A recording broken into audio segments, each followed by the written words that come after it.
শ্রমিক ইউনিয়নের দীর্ঘ সময়ের যুগ্ম সম্পাদক কমরেড সুনীত চোপড়া গত বছর অর্থাৎ 2023 সালের 4 এপ্রিল সেখানে মৃত্যুবরণ করেন। 24 ডিসেম্বর 1941 সালে অবিভক্ত ভারত অর্থাৎ পাকিস্তানের লাহোরে কমরেড সুনীত চোপড়া জন্মগ্রহণ করেন। পড়াশোনা দিল্লি মডার্ন স্কুলে, তারপরে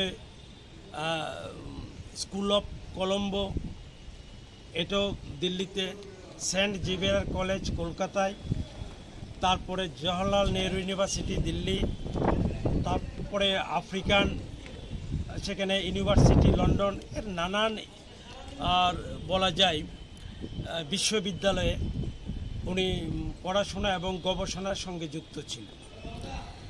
উনি ছিলেন ভারতের ছাত্র ফেডারেশনের ফাউন্ডার মেম্বার, ভারতের গণতান্ত্রিক যুব ফেডারেশনের ভাইস প্রেসিডেন্ট,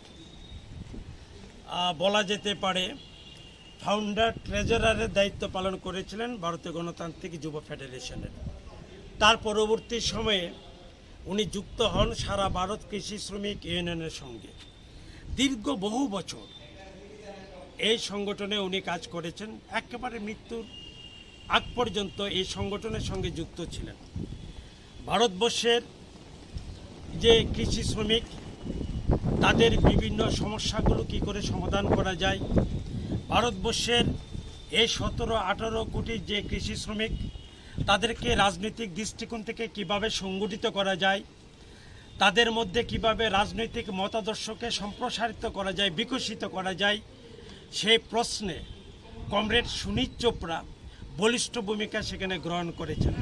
শুধুমাত্র ভারতবর্ষে কৃষি শ্রমিকদেরকে সংগঠিত করার দায়িত্ব পালন করেননি, উনি ভারতবর্ষে একটা শ্রেণীহীন, একটা শোষণহীন সমাজ ব্যবস্থা পত্তনের জন্যে সেখানে কাজ করেছেন।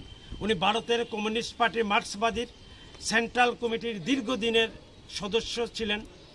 অর্থাৎ বলা যেতে পারে ভারতবর্ষের মধ্যে একটা বলা যায় সুখী সমৃদ্ধশালী সমাজ প্রতিষ্ঠার জন্য তিনি আমৃত্যু সেখানে কাজ করে গেছেন। উনি ভারতবর্ষের ধর্মান্ধতার বিরুদ্ধে, বিচ্ছিন্নতাবাদের বিরুদ্ধে, সাম্প্রদায়িক শক্তিগুলোর বিরুদ্ধে উনি সেখানে লড়াই করে গেছেন। আজ আমরা ওনার প্রথম মৃত্যুবার্ষিকী গোটা দেশে আমরা যথাযোগ্য মর্যাদার সাথে উদযাপন করছি। আমরা ত্রিপুরা ক্ষেত মজুর ইউনিয়ন রাজ্যের প্রতিটি জেলায়, প্রতিটি বিভাগীয় পরিষদ কেন্দ্রে এবং আমাদের রাজ্য কেন্দ্রে আমরা আজকে সেটা প্রতিপালন করছি। এ প্রসঙ্গে আমি যেটা বলতে চাই, সুনীত চোপড়া শুধুমাত্র একজন সংগঠকই ছিলেন না, উনি ছিলেন বলা যায় আর্ট ক্রিটিক, উনি ছিলেন রাইটার এবং উনি ছিলেন একজন পোয়েট। এটা গোটা দেশের মানুষ সুনীত চোপড়া সম্পর্কে জানেন, আলাদা একটা পরিচিতি আছে। এমন একজন অবিসংবাদিত নেতা এই সংগঠনের মধ্যে ছিল কমরেড সুনীত চোপড়া। আজকে তার এই মৃত্যুবার্ষিকী আমরা সেভাবে পালন করছি এবং উনি যে আদর্শ এবং যে দৃষ্টিভঙ্গি নিয়ে কাজ করে গেছেন এটাকে আরও বেশি গতিশীল করার লক্ষ্যে, গতি সঞ্চারের লক্ষ্যে আমরা আরও সময় উপযোগী পরিকল্পনা সিদ্ধান্ত গ্রহণ করে অগ্রসর হব। Subscribe to Tripura Info and press the bell icon so that you never miss any latest updates and news on Tripura.